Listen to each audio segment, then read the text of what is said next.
Welcome to another episode of Who Got the Keys? Where we are. Unlocking doors to generational wealth. I am your co-host Donna Rogers.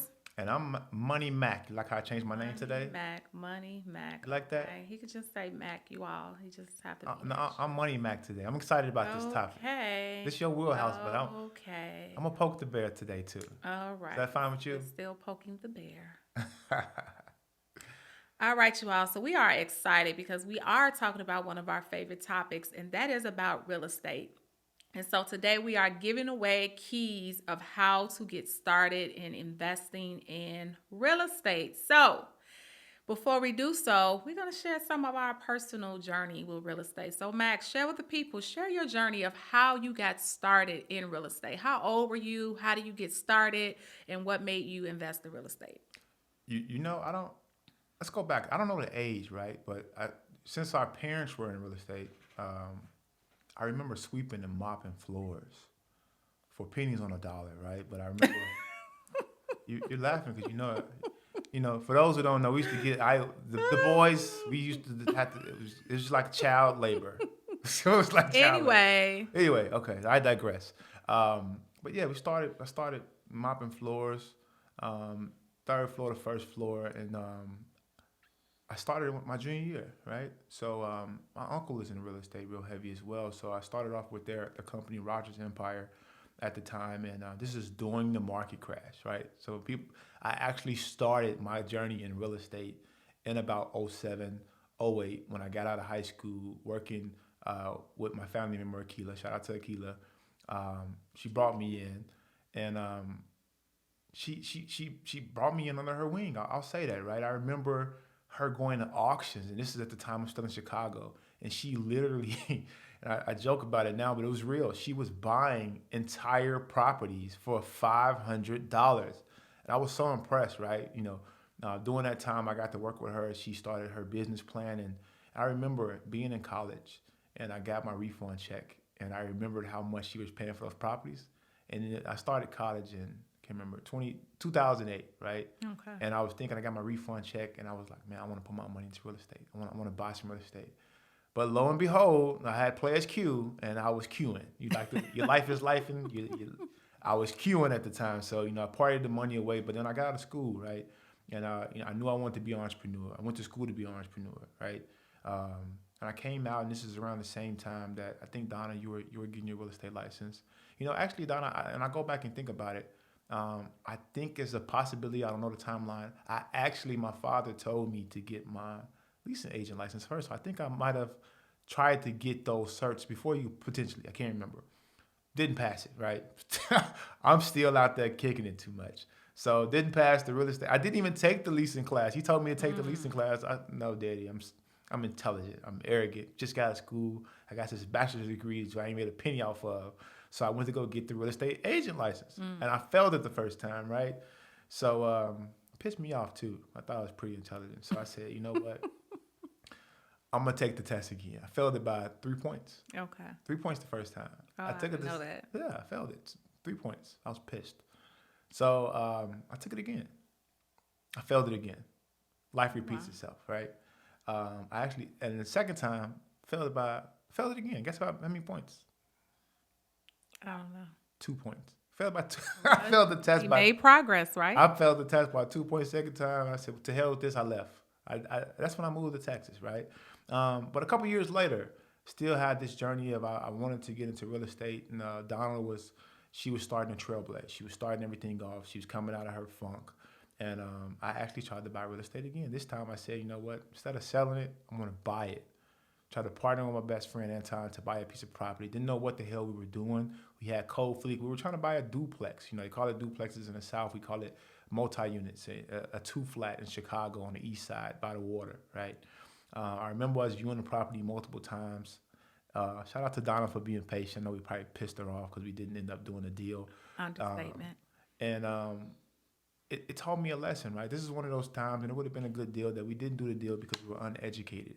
Right, we were young, we had the money to do it, but we didn't know a good deal when we seen it.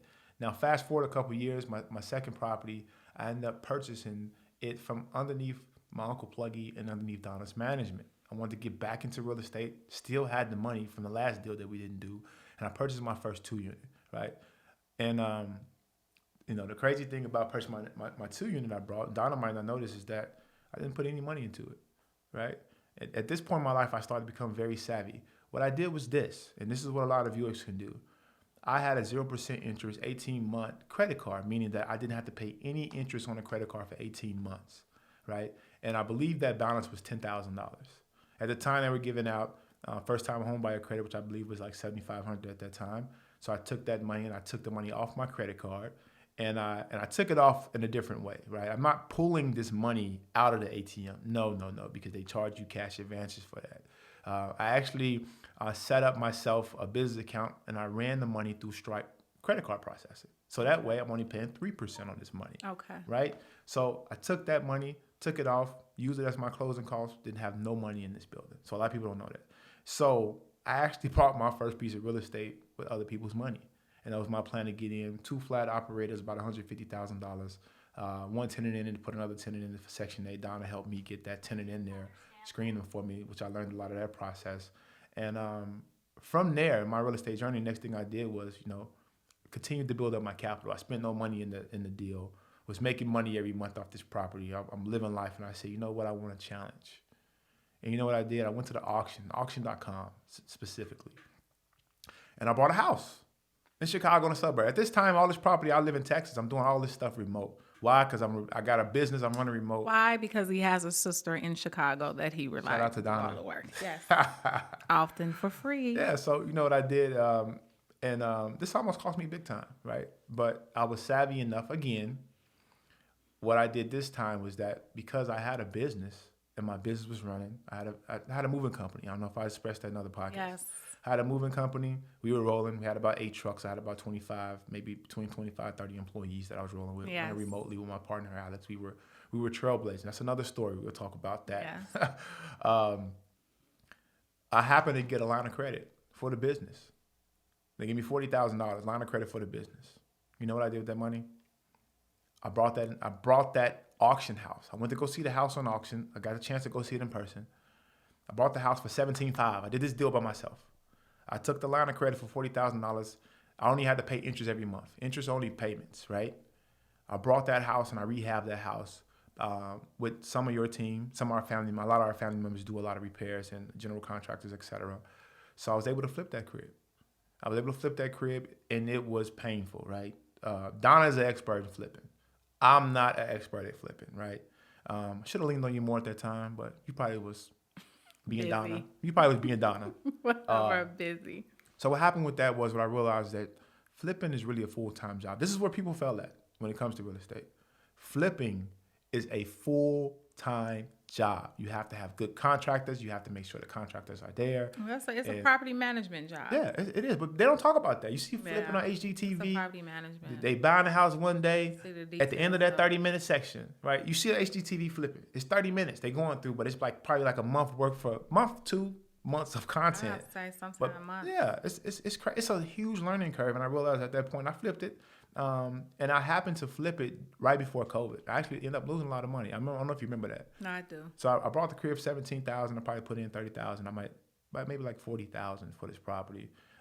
Actually, I was higher. I think I was about $50,000, $60,000. I can't remember. Put the house on the market. Didn't know at the time the house had a water problem. It was structural damage in the basement. Rainy season, wintertime, basement flooding. Had to come back up here again, put another $17,000 in the property. I'm pissed. It's going into the wintertime. Donna says, Malcolm, don't put your house on the market in the wintertime. What Malcolm does? Donna put this house on the market in the wintertime. So, but it taught me a lesson. I was able to go back, refinance the house. So I put all my cash out. I got all my money out initially. And then we ended up selling the house. Didn't make as much profit if I wanted to, but I did turn a profit. But I learned a lot about flipping in real estate, and I learned that it wasn't for me, right? That was key. So from that deal in real estate, the next thing I did was, we're in COVID. The market changed. It's booming, right? It's booming. And I'm pissed because I missed out on my money on my house, right? Yeah. So I had this 2-unit. The 2-unit I had to have, I got it for like 2 years now. The property pricing goes up from about $150,000 to, I think I sold it for what, $250,000, hundred thousand Yeah, it dollars was around in 2 years. 250, Yeah, 255, I something did like nothing to make that money. Real estate appreciation is the best thing about real estate. that. Yeah. I sold that property, made about 80,000. I took that money and I brought me a multi-unit. I said I want to go bigger. I can spend all my money in this little bitty deals, or I can just go bigger. And I started to get into commercial real estate, buying multi-unit properties, and this has been the best thing I've ever done in life. All right. So this is where, in my opinion, this is my journey, where the real wealth in real estate is. And I think about it. I was just talking to somebody, and we talked about how it's more common for people to want to buy houses and to buy duplexes or multi-units. It's just common conversation that we have, but we don't challenge ourselves to challenge the status quo, right? But it's a reason to that. That is, most people again are not exposed like we were exposed being young, but also, our dad that I recall, they had multi units before we got to a house. Do you remember that? It Yeah. was multi units, but and we'll talk about that on more other episodes. There's different loan types, and a loan, which is most common for FHA, allows people to purchase properties generally up to 4 units. And so we are trying to push more people to do those investment properties. But I don't want to go too far ahead, as opposed to maybe your first time home, and use that investment property to build up some income that'll pay for that first time home, in addition to give you additional income from the building itself. But I want to just share a little bit about my journey. But I have a question. How old were you when you purchased that first property? I think it was on Peoria. I You think I was, recall? I want to say about 26, 27. Okay, 26, 27. Okay. I, Okay. I want to say this too. 26, 27 is not a bad age, It's not at right? all. But could I have purchased it younger? Absolutely. Right? It's a great age. Yeah. You can do things at a younger age. Age does not determine when you can enter into the real estate game. And so if you're in your 40s or 50s or 60s, it's not a bad age at all. We're just sharing our personal journey. And so, same for me. My first job was working for our parents. They had a building, a multi-unit building. What was it, around 7 or 8 units, something like that. And to make some money, we painted the units to get them ready for other tenants, or we would stand there as our dad would fix up things. And so again, I developed the mindset of that I was going to be a real estate investor at an early age. Didn't know how, didn't have money like that, nothing. Even in college, I was going through the different subject matters. Nothing was real estate. And so I just had to, figure it out or play around with some things. And so when I graduated from college, I wanted to gift myself with a building. And it did take a while. It took me over a year. And I'm very detailed. And I remember Daddy saying, like, Donna, it's a stepping stone. It's just your first building. It won't be your last. And it will always be something about what Daddy said that would boost my confidence in a way that no one else could boost it. And I remember within a month, I finally found a property. It was in the Roseland area in Chicago, Illinois. I rented it out. And so it was tenants that I yoked up with a special non-for-profit that would pay for rent. And we'll talk about different options and resources to find rental tenants in another episode.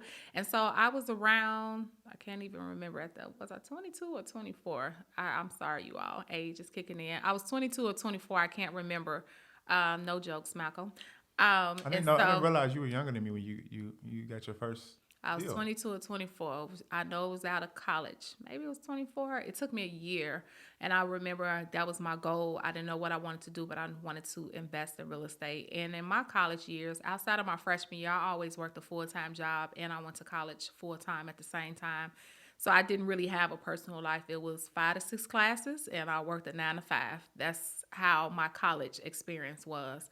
And so then I purchased my first property with that. And I remember the experience that I had with Daddy with painting apartments. I had to do all of that with that building. I remember staying up at like 1 o'clock in the morning. It would be me by myself. I would paint my apartments by myself and getting ready for tenants. I remember that's In what. Roseland. Yes. No, I remember doing some work over there that I never got paid for. Yeah, that would be okay. I just remember. I don't remember that one, but I did. I stayed up late and I would paint my apartments myself. Whatever I could do myself, I would do it. And so that's the thing when we talk about generational wealth, and we are really examples of that. I had the confidence that I could do stuff like that, being a female, because of what I did with my dad when I was younger. And so it was like, yeah, I can get this apartment together. Were there things that I had to call him for to help me with? Absolutely. But I had a certain confidence to kind of figure it out myself. I remember the first tenant I had was like the tenant from hell. And he didn't rescue me through it. He walked me through it and said, okay, well, you go to court. And I was like, oh, you're not coming to court with me? And he was like, no, you go to court. But that first tenant taught me so much. I had that property for about 12 years, and that's the property that in previous episodes I mentioned I actually lost it through foreclosure. I did live in one of the units, but I rented out a portion of the property to homeless young ladies. I actually had a tenant. She stayed there for many years, but it was like the tenant was moving out, lost the contract, a big contract that I was working. And so the income just wasn't coming in for the property. And then eventually I moved out and moved into a house and was doing different things like that. And so, what I will say about my journey that started very early, um, even though I literally lost everything at some point, is I learned the biggest lessons through that. I learned so much. We talked about the saving aspect. I learned, I remember putting a sink together, installing a sink. I remember that's why I learned, Daddy walked me through it. I learned how to, ignite a furnace. I learned how to change locks. Not only when you purchase your first investment property, I was my own landlord, I was my own maintenance person. And so I learned all of that in my 20s, investing in my first property. And though I lost it all at that point, I came back bigger and better, more investments, more opportunities. And so that's why I learned how to rehab properties. Daddy started it off, and I took what I got from him and I did it myself.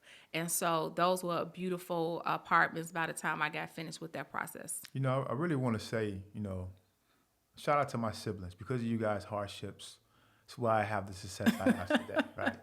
So, Real talk. so I really watch you guys struggle a lot. And Anyway, I'm the not struggle going to was real, but it was necessary. But that's what But a that's the part wealth, of right? general That's the wealth. exactly. I see you guys That go is through. a part of generational wealth. It's not just what Exactly. you put in people's hand; it's what you give them a mindset and expose them to It's the develop. struggles you see your siblings go through. Exactly. You're supposed to make it better. It's supposed to be Yeah. easier with whatever you're dealing with, but they're going to have their own struggles with all these new technologies and new ways of doing things. That's a part of the wealth.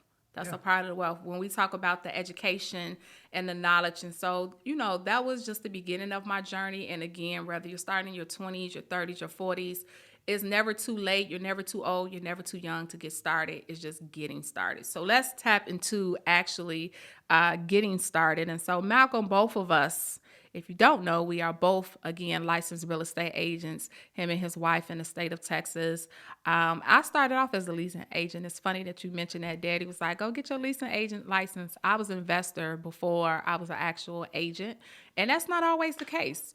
People's situations are different, but you got a lot of real estate agents that don't own property. Yeah, They're I not thought that was investors. interesting. You say that a lot, and because I'm more of an investor than an agent, even though I have certifications, I find that a lot of agents, loan officers, underwriters, they don't know what the hell they're talking about, right? And I question a lot of these people, and That's the young spirit talking. oh yeah, yeah, I'm going to challenge. I challenge everybody on their knowledge because I'm not a simple-minded person, right? You should ask questions. Yeah, if I am asking the same questions or doing what the Bobo in the hood is doing, I'm doing something wrong. Yeah. I think I'm educated. I am. I paid a lot of money for my education and went through a lot of experiences, but that's just my opinion. So before we get into how to actually get started in real estate, and I definitely agree with you, Malcolm, you definitely want to ask questions. Don't assume that people will put you on, even if you are a client. Ask questions. But the reality is some people don't know what they don't know, so they don't Oh even know wow! to Can you say ask that it. again? You don't know what you don't know, so you don't know what to ask. And so you entrust individuals to put that information in front of you that you need to know. That's why we are giving away keys on who got the Don't know keys. what you don't. So you will know and know what questions to ask Wow. so you can get those doors unlocked to building generational wealth. Y'all So, like that plug? You know what? I like that you don't know what you don't know, so you don't know what to ask. So it sounds like knowledge and education in real estate scares people. It does, and that's probably the number one reason why people do not get and purchase real estate. When I'll say, "Hey, why don't you see if you can purchase a property?" When I have someone, "Hey, can you help me rent out a property?" and I'll refer them to one of the leasing agents on the team. Shout out to my team, Our Legacy Realty, represent. And so y'all like that plug. He like that plug. And so a lot of times, we'll say, why don't you see if you can purchase? Is that a desire for you to own something? And they'll say, well, I can't own because such and such. And I say, who told you that? No one told them that. Not a lender, not a banker, no Wow. one. And so I say, why don't you allow a lender to tell you whether or not you qualify? So if you are ready, you can make that step forward. And so we'll send them to various lenders just for liability's sake to have different conversations, and based off their income, they may or may not qualify for certain things. And a lot of times they'll come back and say, wow, I did not know that I was qualified to purchase a home now. So let's talk about that. So what's the first steps that someone can do today to start in real estate? Well, I'm going to share the steps, but I'm going to share something before I share the steps. When we say real estate, what exactly is real estate? And so I want to give you all the technical definition of real estate. We're educators, and so I can't help but to do so.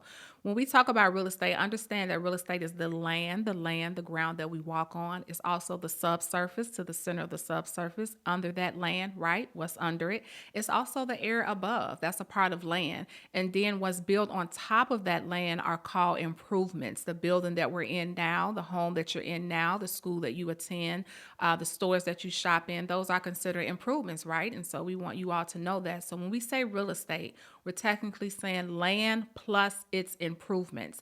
That's real estate. So know what it is that you are investing in. And so to go back to that question, how do you get started in real estate? Well, first identify what is it that you want to do.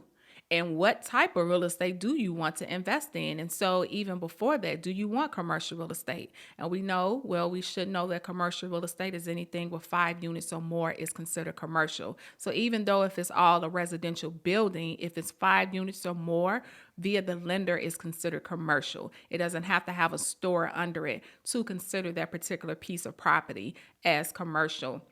And then residential is your single family home and anything with the 4 units or less. That's why with certain loan types, and I don't want to go too heavy on you with certain loan types, such as a FHA loan, they will say, hey, and generally that's the loan type where you put down the lowest amount of money. They will say, hey, you can buy a property up to 4 units because that's still considered residential property. And so again, it's industrial property, it's agricultural property. And so it's important to know the different types of properties so you can identify what type of property you want to get involved in. And so I am an advocate of first understanding what it is that you want to invest in before you actually invest in it, so you can kind of know what the pros and cons are. Does that make sense? Was that good stuff? Yeah. And so let's talk about it. Let's get into it, Malcolm. What do people do? What do you think people need to do to actually get started investing in real estate based off your experience and your knowledge? I think it's a question of opinion, right? I'm an investor. Because you're more black and white when it comes to getting things done. I live in the gray, right? I'm a relationship guy, and relationships in real estate is important, right? So number one, right? Most people go find a real estate agent first, which to me is backwards. You go find you a loan officer first, who's going to approve, like you said, your loan. Most people don't know, hey, you can go get a $400,000 house or investment property today, right? So you go get that loan officer to let you know what you can get approved for first.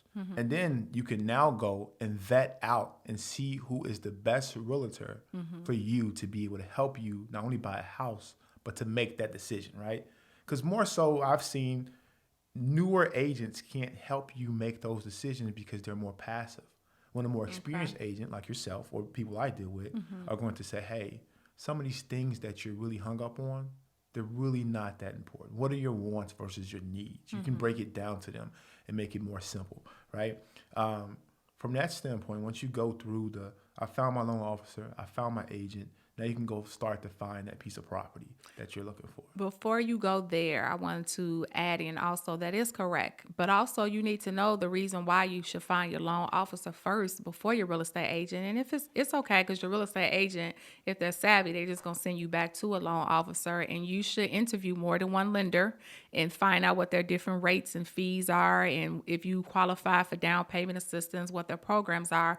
But what's key important is I cannot put a bid in for you. We cannot put a bid in for you without proof of funds. And unless you are paying cash, where you still have to show proof of funds in the bank account, a current date with your name on it, and you can black out the account number, you have to get a loan. And so I need something from that lender that states your name and how much you qualify for. Otherwise, we're window shopping. And for us as real estate agents, this is our bread and butter. This is how we eat. So we don't have time to go window shopping if you don't have the money. And so I just want to make sure that you all know that, because most people don't. You have to have proof of funds, aka something from your lender, unless you have all the cash yourself, that is evidence to that seller when you put that offer in that you can actually afford the home that you are seeking to purchase. The other reason is because that proof of funds from your lender identifies what type of loans you qualify for. So if I go on my database and you're telling me, well, I want to see this home, and my database shows a note that says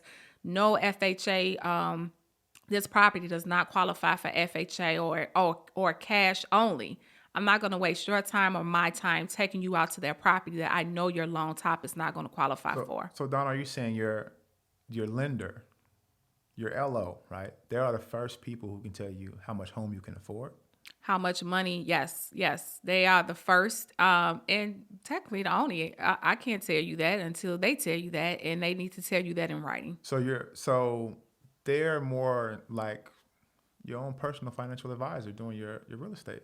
In a sense, and for purchasing a home, they are. If they're savvy, experienced, and they are passionate about informing their clients. Which they should be, which is why we say to interview them. And I ask that question because I'm a strong believer in that, and I've got pieces of property because I've built a relationship with my lender, and they understand my finances, and they understand what I'm trying to do, so they can advise me and say, hey, Mac, you need to, pay some of this debt down, or you need to go get more credit, which nobody talks about, or hey, don't buy that car, or maybe you can go lease that car instead of buying that car. So one of the things I think is important is your LO, which is a lender, will help you understand your finances better, to understand how much house you can afford, because they use ratios to determine that, right? They do. So what Donna's saying is, you can't tell from her body language, is that you need to have all your ducks in order for her to better, or any agent to better do their job before they get to the real estate agent. Yes. It makes it a more streamlined process. Money. Yes, we're not. A wise agent is not even going to take you to look at the house if you cannot prove that you have the proof of funds to be able to afford that house. It's a waste of time. Yeah, I agree with that. So we agree that the first step is going to finding a loan officer that is compatible,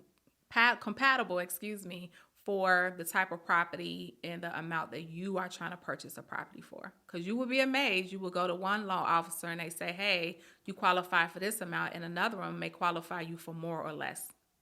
Absolutely. And then once you leave that loan officer and they tell you how much home that you can afford, some of the questions that I believe you need to ask your loan officer is not only how much home can I afford, because they're going to just give you this sheet of paper and say you can afford a $400,000 home, but you need to ask them, what does that mortgage payment look like? Exactly. Right? So that's a question that new home buyers or new buyers in real estate don't ask. Well, what does the mortgage payment look like today? And they'll be able to tell you that. And that's a key question, right? Because if you get something that say, okay, my mortgage is going to be $1,500 a month, then okay, although I can afford this $400,000 home, do I really want to pay? Right. Exactly. And I don't need to. So these are the things you start kind of reverse engineering the real estate process. Because someone like myself, I look at that number and I want to make sure that I got 4 to 6 months of reserves, right? Because that keeps me comfortable, right? If I got enough money to do a deal, then that keeps me comfortable, and I can make the best decision for my pocket and for my family. Right? Makes sense? Yes. And Malcolm's speaking as more so an investor. He told you he loves commercial real estate. I tend to be a little more on the residential side because the everyday person may not have that amount of reserves available. And so we're going to be speaking, he's going to be speaking more from a commercial standpoint as I speak more from a residential standpoint to make sure that we are speaking to everyone, a little something for everyone. But you want to make sure you interview different lenders. And Malcolm, that's just an example of, a client that I have where a family member she's trying to buy a single family home and they sent her to his commercial lender. Well, that commercial lender is a wonderful lender for him, but he's not a good lender for the client. And so I had to switch up some of her team members. They gave her a better rate. And it's just more knowledgeable about what her needs are. And so again, make sure you interview various loan officers and tell them what it is that your real estate goals are, so you can pick the loan officer that's correct for you. And I say that to say, when you are ready, that's when you let them run your credit. So a lot of times they'll say, well, I can't really tell you until I run your credit. If you know your credit is not ready or you're not ready at this moment, just wait. But when you are ready, it is okay to have multiple lenders to run your credit. Just try to do it within that same time frame, within that same month, so it won't affect you or impact your credit as much. So let me ask you this. We keep talking about lenders, right? We're over here telling you guys how to dissect to make sure that you're putting yourself in a good financial situation. But let's talk about agents, right? So, okay, second step of agents, which people don't typically do. I'm guilty. I didn't do it, but now I do it with all of my deals. And you haven't had to use an agent to buy property for yourself in years. But what are some of the key questions that you need to ask an agent? And I say this because when you're buying real estate, these loan officers and these real estate agents, they are now a part of the process. So now we're partnering. We're all in this together. Team. It's a dream team. So what do you need to ask the real estate agent before you put them on your dream team? You can ask them their level of experience, how long they've been in real estate. You can ask them, are they an investor themselves? It helps if you have, an attorney or an agent who's done investments and done the type of deals that you're interested in doing. And, experience to me is one of the best teachers, right? Because a lot of times, you all, when you are learning to pass the real estate exam, and I say that I'm a licensed real estate instructor, a lot of times what you're learning in that book is not the day-to-day activity. It's just like college or school. A lot of times what you're learning day-to-day, you're not sitting there doing calculus, algebra formulas manually, right? And so you want someone who has experience as much as possible in that particular field. And so it takes an agent some time to get experience on different deals because of different situations and different problems that may come up. You can ask them, how are your problem solving skills? You can ask them things like that. If we're not anything else, we are problem solvers. Just about every situation has different hurdles or different situations that may come up that we have to be critical thinkers and quick on our feet to solve the problem. If you have an agent that's easily, frustrated and all of these going off and just all in their emotions, that's not the right person for you, because this is a terrifying process for many people. Right? I'm entrusting you to make the biggest financial investment that I'm making of my life. I need you to have your head on straight. I need your emotions to be in check. I need you to know what you're doing, and I need you to know some people. So what would you say? Because you're giving them so much. Let's bullet point this for them. It's a lot of keys. Ask them what their would experience. you say are the top 3 questions that you need to ask? Ask experience. And number two 1. types of experience. Experience as a real estate agent, right? Because what you know as an investor is different than what you know as an agent. So 1, their experience as a real estate agent, and 2, ask them their experience as an agent in a very professional and respectful way. Hey, do you have experience in purchasing property as well? That's 2 different types of experience. And number 3? That you have with that. You can ask them, what are your critical thinking skills? Or how do you navigate through problem solving? You can ask people that and ask them to give you an example, and if they can give you a referral of a client that they had to overcome some hurdles and challenges. I can tell you've been through some challenging I've been through a lot of challenges. I got to answer my phone, but I love my clients, and this is what I do it for. So for me, I have a difference of opinion, right? Great, wonderful. Which is typical wonderful, for me, the right? younger generation. Go ahead. Money Mac, right, today. So for me, top 3 things. 3 things that I think you need to ask agents is, what do you specialize in? Is it residential or commercial real estate? That's key, because a residential person is not going to know as much as commercial, and then the commercial person is not going to know as much as residential, right? Number 2, you want to ask them what price range of deals do you typically do? Is it the price range of 300 to 500? 100,000, 300? Are you specialize in $1 million deals and up? Because that determines how good they are in negotiating, and from my standpoint, right? And then number three, I want to know what area, as far as location, do you specialize in? I'm not going to take an agent from the north side of Chicago and bring them on the south side of Inglewood and say, I need you to tell me what's the best piece of property over here. Usually agents work in a certain location, so they'll be able to tell you, hey, it's some new development coming in this area. You need to invest into here. And then vice versa. They'll tell you this is a bad area. The crime is high, the vacancy is low, things of that nature. If you want to keep your children safe, it's not the best to invest in this area. So these three things are very critical to me to ask agents when interviewing them.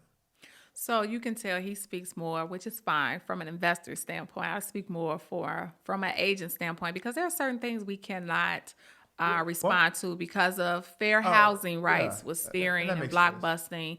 And so, but you can ask someone, are you very familiar with a particular area and different things like that? Just be mindful that we have to make sure that we answer it in a way that does not violate our license. And so, but I think it's great to have different standpoints and perspectives. It's still a way to go around the question to answer it appropriately without violating any fair housing laws. Thank you for that disclosure, Ms. Who Donna. got the keys? But yeah, so these things are things that you need to do to help you prepare to really, grab whatever that real estate is. So, Donna, why is it important for people to consider investing into, this scary thing which they consider initially real estate? It's a big investment. It's one of the biggest investments that you make in life. And we use residential, commercial, but buying a house is an investment. That's one of your, outside of buying a car, your next big investment is buying a house. And then after that, it's getting married. Those are the biggest three things that you do in your life, right? Mm-hmm. So why is it important to implement real estate in your life? Well, and we'll get more into more steps to make it plain. This is about building generational wealth, and real estate is a key to doing so, to building wealth, particularly in the Black or Brown community. And again, we'll get more into that as well. It's a key to building wealth. It's a reason why certain communities haven't been exposed to something that other communities make so much money off of. And we'll break down the statistics when we get there. But when you think about corporations such as McDonald's, they're beyond a hamburger company. They are a real estate company for a reason. When we think about different people, millionaires, they own real estate for a reason. The return on investment, if you invest wisely, and yes, with anything with business, you may have some losses, but if you do the analysis correctly, and be mindful, the economy, no one has control over that, but you can make some really nice money off of real estate. And so simply put, it's a key to building wealth. Who doesn't want wealth? Who doesn't want wealth? And so educate yourself so you can position yourself to be as ready as possible to make a profit off of that investment. That's a great explanation. So real estate is passive income? Is it real passive income? It could be a lot of things. It can be active. It can be passive income. It could be interest income. No, but I love absolutely. how you never have a I'm sorry, I'm an educator. I love it. I love that. I don't want us to leave off with having our viewers questioning. So I do want to circle back just momentarily when we talk about the steps, because I know that you deal with this every day. You teach these seminars teaching people the home buying process. So let's go back to that momentarily so you can finish the steps after the real estate agent so they can know what they need to be prepared for. Absolutely. And so go back to our episode about getting your finances in order, because that is where it starts. When we say you go to a lender first, that is exactly what they're checking. They're checking your finances. They're looking at, how long you have consistently worked on your job. You want at least 2 solid years in that same profession. It doesn't have to be at the same employer, but within that same profession, right? You want to have your tax returns, self-employed or employed. You want to have tax returns, updated tax returns, at least the most current 2 years. You want to, make sure they're looking at your check stubs. And we'll get loan officers on here. We just sharing some of our personal information at this point. And so you want to get your finances in order. They're looking at your credit score. Depending on what type of property you are buying, your credit score may hold more leverage than not if it's an investment property or hard money lender. And so we'll speak about that. And so you go to the lender, and so they can do the proper assessment to see what you can afford, how much you can afford, and what type of loans you qualify for, and any down payment assistance. And then you come to someone like myself or my team, our Legacy Realty. I got to put that plug in there. Can't help it. And so you have a real estate agent that's experienced and passionate and patient in helping you and educating you through the process. And so when you get to that real estate agent, one of the first questions they should be asking you is, what are your real estate goals? That's what it is. What is your goals? What is it that we help you to do so I can better understand how to customize my service to serve you with excellence, right? Or sometimes refer you out to someone who may be more qualified to service you. So what would you say? How far in advance does somebody plan to buy real estate? It's never too late. Wait, let me correct that. It's never too early. It's never too early. So if I know if I'm planning to buy real estate in the following year, then it's okay to get ready this year, but start having a conversation with the lenders first. So you know exactly what it is they're looking for so you can have it ready. That's also important because once I get you this home and get you under contract, then everything is between you and your lender. So let me go back a little bit in that process. And so once you are with us and we write down what your goals, we get you started. A savvy, wise real estate agent is going to explain the process and go over what those steps look like so you can have an expectation. Yes, this is a partnership, but I want to educate you to empower you because you're going to be the one making the decisions of this financial investment that you make, right? And so you also want to get together the rest of your dream team. That should entail a real estate attorney, not a divorce attorney. Not any other a criminal justice attorney. I'm telling you, I've seen people get attorneys just because they know them that do not specialize in that field, and they have messed up deals. Get a real estate attorney and ask them some of the questions that you can ask a real estate agent in regards to their experience. Well, I guess the question is, because you're talking about this dream team, where do you find this dream team? Networking. But I'm a regular individual, right? Lenders know agents, they know attorneys. Agents know attorneys. We all know a little bit of each other. The question is this, right? I'm a regular Joe on the street, right? I don't network. I'm not an extrovert. Where can I find? We say go to lenders first, right? Where do I find lenders? I don't see them on the street. Start where you bank. Start where you bank. And lenders, everyone that's involved in being a part of your dream team, which is your lender, your real estate attorney, depending on what state you're in. Some states, they don't really use real estate attorneys. So it may be your title rep, the person who is doing the research on making sure that the title is clear with no liens and different things like that. So let's be clear. It depends on what state that you are operating business in. And so real estate attorney or the title rep, your real estate agent, your home inspector, the home inspector is to identify what's wrong with the property. Start interviewing these individuals in advance and try to hit at least 3, get their fees and different things like that. Me as an agent, I can't tell you what that attorney will charge you. I can't tell you what they have their own fees. I don't get any kickbacks from anyone, just to make everything, genuine and with integrity. And so it's never too early to start to interview these individuals, but start with your bank. If you don't have a bank, start researching what bank you want to put some money in, because you're going to need to show bank statements, or, that cash under the mattress is not going to do it. So you need to have a bank that you bank with, a credit union where you hold your money. That is the first place you can have to start those conversations of how to build up your dream team. So would you it sounds like you recommend, and I recommend it too, that they need to actually not just bank somewhere that's just holding your money, but actually to build a relationship with the bank and the people inside the bank, right? That's what they build, a relationship with the banker. Absolutely. But let me tell you something that's real. I've never taken a loan out from one of the banks that I use. And I had to check myself a few years ago because they, I don't want to go too far off with this conversation, but they use your money to reinvest. What are you getting from your bank? And so you need to be banking with banks where it makes sense for you and is mutually beneficial. So when it comes time for you to make certain investments, that your bank has opportunities for you to be able to do so. But yes, start with your bank. And again, interview and do comparisons on what bank is best for you based on what your financial position is. Perfect. I'm an advocate of that as well. Banker helped me do my flip. from going back to them because they had all my money. So I went in there and I'm aggressive. He You already, is, y'all. you have He my is. money. I don't want you to give me some of your money. Financially, he is. Very aggressive financially. But it pans out. Typically pans out, and and I'm gonna tell you something too. When it comes to real estate, if you don't know what you don't know, guess who knows the answer?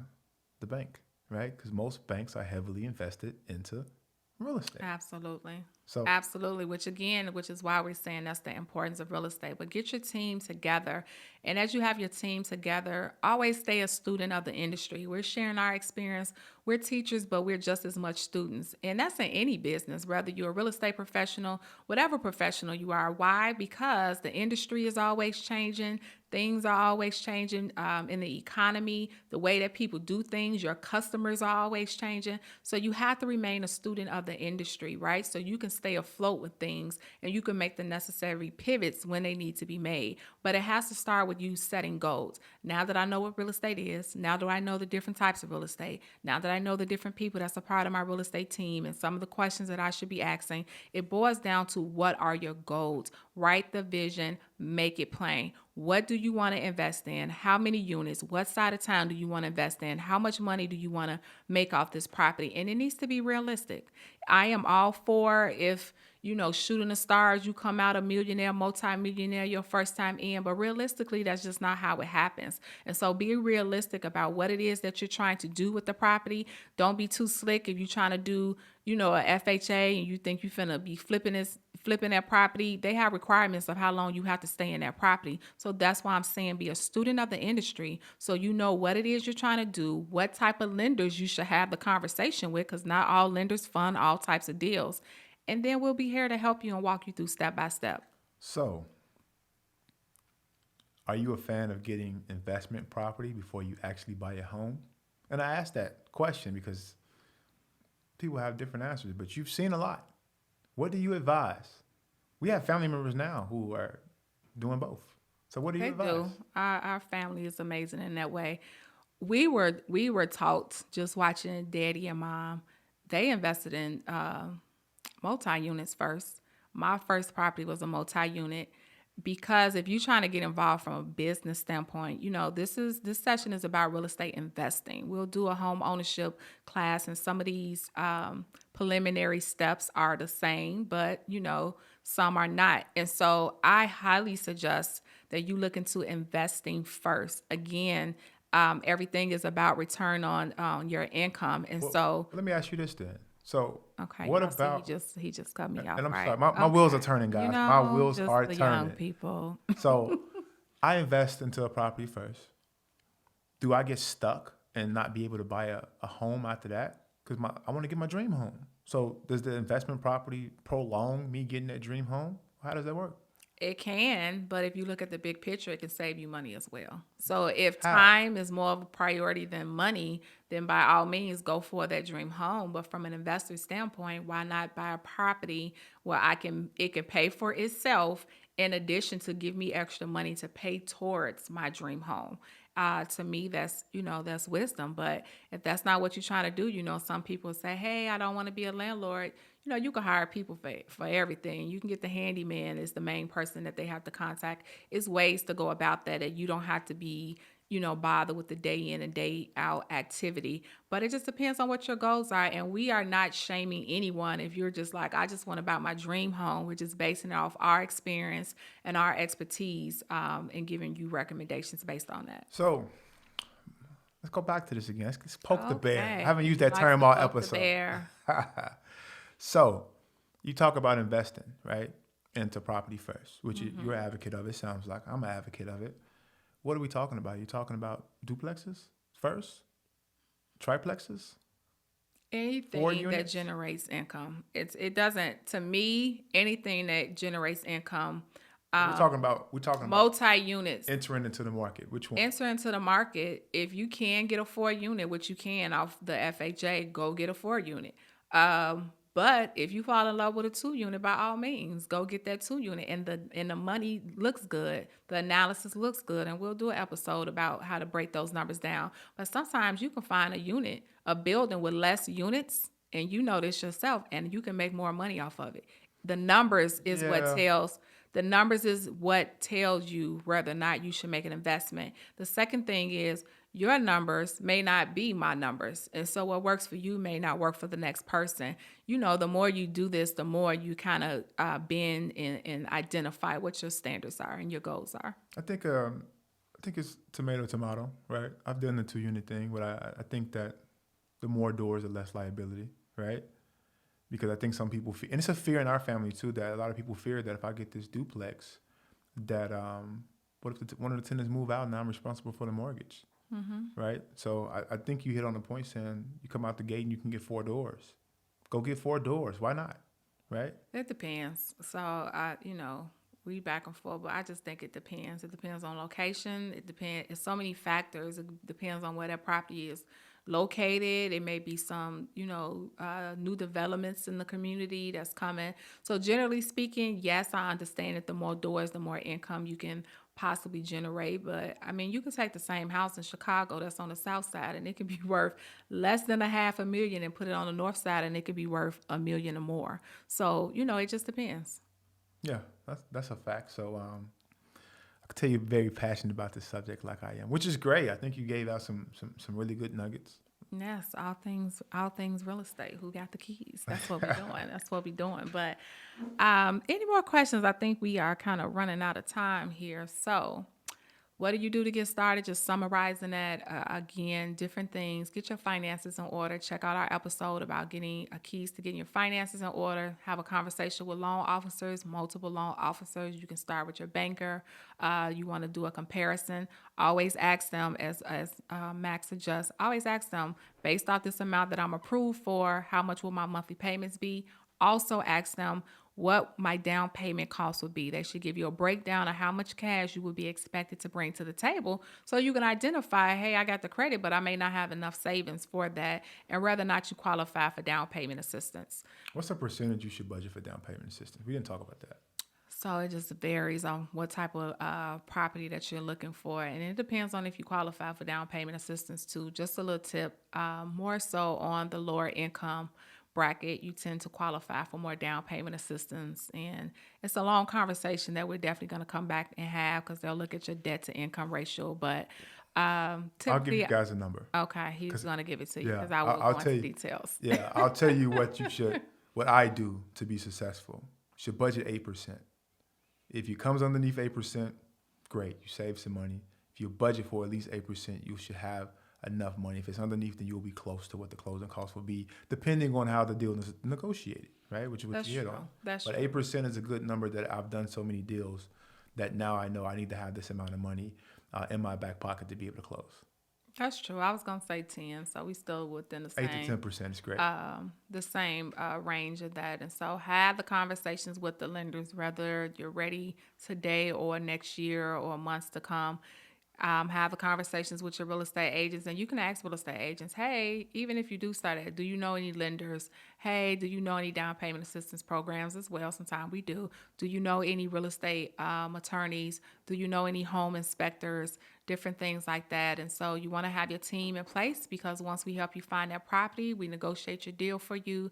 The clock starts ticking. And so whoever's on that seller side, they're hoping to close on this property as soon as possible so they can meet their financial goals as you meet the goals of obtaining your dream property. And so that is just simply how you get started with investing in real estate 101. There are so many more details, and we promise we will be sharing and giving away more keys of information in the upcoming episodes. But for now, that is our time. And so, Malcolm, we want to close them out with a few reminders.